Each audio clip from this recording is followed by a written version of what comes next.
Hi, welcome back. It's Laura at Hyperstamper, and this is my Christmas journal that I have been working on for a while now. And this is one that I brought back from my big road trip looking for antique books. And of course, this one just screamed Christmas. And I know I've had a bunch of requests if I was going to do any more Christmas journals, and I didn't think I'd be able to, but I have now, because of that road trip, I have enough antique pages with Christmas themes on it to make some journals.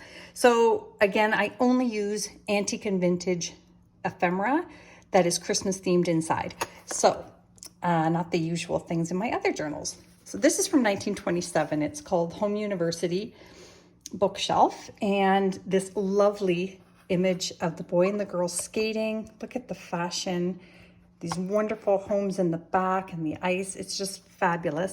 I put this antique drawer pull on this one. It's very heavy, and I have this vintage tassel here. And let's go to the inside of this wonderful, wonderful Christmas journal. Because this was so beautiful, the original pages on the inside, I did not change them, even though they're not Christmas themed. They are just too stunning to cover up. So you can see the fairies and the elves and the fox and the crow, that just every fable, fairy tale you could imagine is represented on that page. So I just love it. I hand stamped a few Christmas images on the tea-dyed pages that I've added. Those are the only things that aren't antique, but they're not commercial either. I don't use anything commercial. Just some clusters here. This is from a vintage botanical book, and I forget, it's Edith somebody Holden. And that's the mistletoe page there, and then a winter bird feeding here on the back. So I thought that was lovely. Just some antique crochet bits there on a Christmas music sheet from 1933. And this is from a botanical book, just some pine needles, which I love. And then here, here is just a blank antique page attached to a Christmas stories page because it was quite brittle. And then this lovely image here on the other side from a Christmas stories book. And this is from the early 1900s, not even before 1920.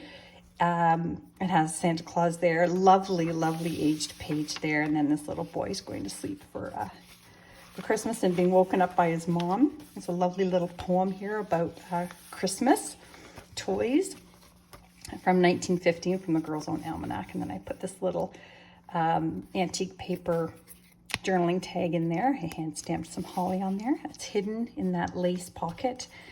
This is just an antique book page that I made into a little journaling spot. There's a little tuck pocket up here you can put anything into. This lovely children's book image. Isn't that sweet? Oh my goodness gracious, I love it.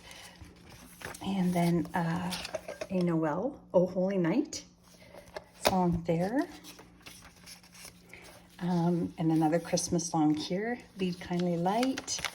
And then this is just that vintage sewing pattern tissue that's in red and green. So I use that in my Christmas journals. And then this is from 1907, the December 20th London Times. So just because it was so close to Christmas, I thought that was fun. A Christmas song down here. And this is a plate out of a Bible Stories for Children book. And it's Jacob's Dream, which isn't necessarily Christmas, but the angels are so gorgeous. Like, this is just the most beautiful plate here.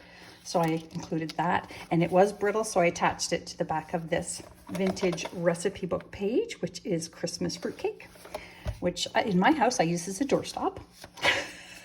I just don't like it, but the image is awesome. It's very vintagey.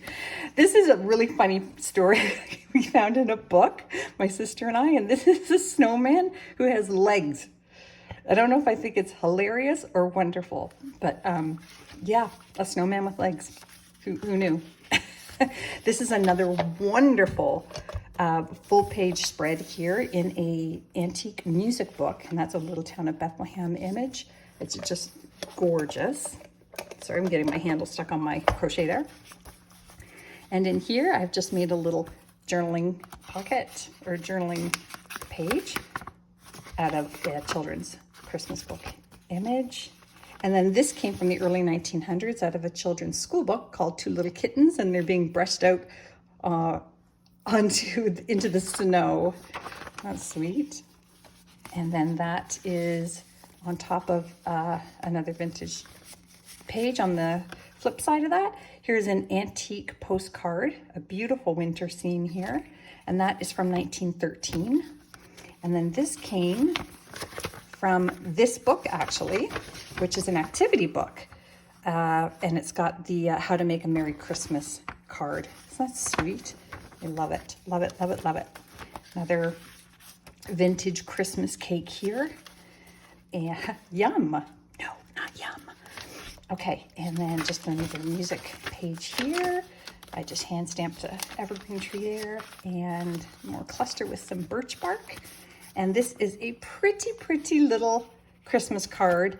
I am guessing it's made in the USA, so I'm guessing it is probably from the 20s by the very cool font that's on there.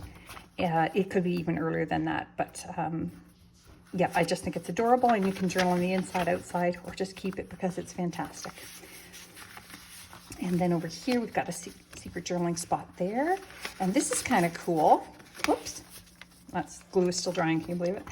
This came also from this book, and it's on how to make a little doll furniture. Isn't that sweet? It's the living room furniture of a paper doll house. And I thought that was good for Christmas because they did used to make a lot of their own toys at Christmas. This is a wonderful page from a vintage book. That is Mary and the Christ Child. And then under here is another page of that story. Isn't that lovely? And this is one of the most beautiful Christmas plates I have ever seen. And this came out of an antique book. And that is Mary and Jesus in the manger. And it is very dark, but very beautiful. I don't think the camera is doing it justice. It is absolutely stunning. And then there's a lovely image here of a dad reading Christmas stories to his children by the fireplace. And there is the front inside cover of Frosty the Snowman. I have one more of these left in the next Christmas journal. And then this came out of a children's book. It's a Christmas double page, and some child decided that it was also a coloring book, which I think is really awesome. I love it when the kids color, and it showed you how much they loved the books. A dog sled team from a vintage book, Huskies crossing a frozen lake. Just a nice winter scene, as well as this one from a teacher's book. After a strong pull, he reaches the top. And I put a little journaling paper on the back so you could journal on there as well. And just a little journaling spot here too. There's many places that I can fit journaling in. Told under the Christmas tree page, but I covered it up with some antique paper and patterns so that you could journal more on there, add your own things. I stamped Saint Nick on here. Another children's book page, another children's book page, another children's book page, 12 Days of Christmas. This is a vintage earring. I took the backing off and put that up there because it's just fun. Little Santa Claus Gifts for Everyone image here from a 1915 book. And this is from the 1902 book Currier and Ives, and it's Winter in the Country. And that's a double page middle spread here, and it is stunning. I love it. Just some journaling spots here. Another children's page. There were shepherds. And then this is a vintage 1970s magazine paper decorating a Christmas tree. And this because it had the red print from Pearl's Shop receipt. And a 1972 Lung Association stamp. Just another wonderful children's Christmas image that is, I believe that's the Cratchits. Another Christmas page here that was so brittle it just popped right out of the book, so I wanted to keep it. And then the back of that wonderful book, you've got the Girls and Boy Scouts down here and all kinds of wonderful images up here. So that's going on Etsy momentarily. Hyperstamper.etsy.com. Don't forget to subscribe so you can see the next bunch of Christmas journals coming up.